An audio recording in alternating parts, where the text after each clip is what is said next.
Сергей Полюк.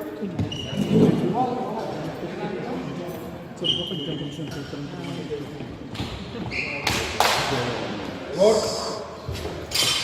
Это команда судьи Лорд. Сессия. İki wicket istedim. İki wicket.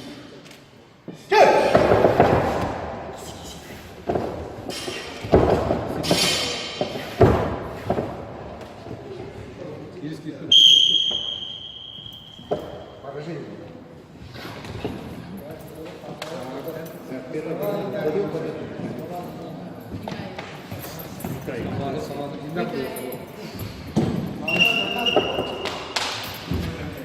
Сейчас меняется заход.2回もらったら勝ちです。どっ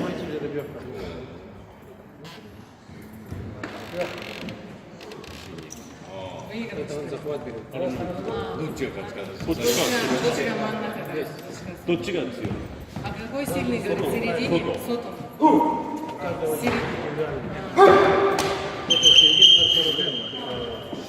Что не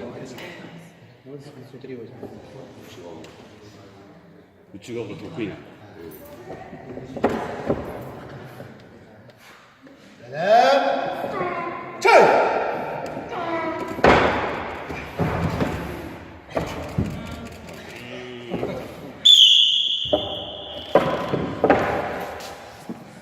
Счетом 2-1 выиграл.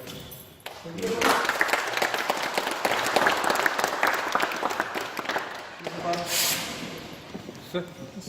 Надо. Ты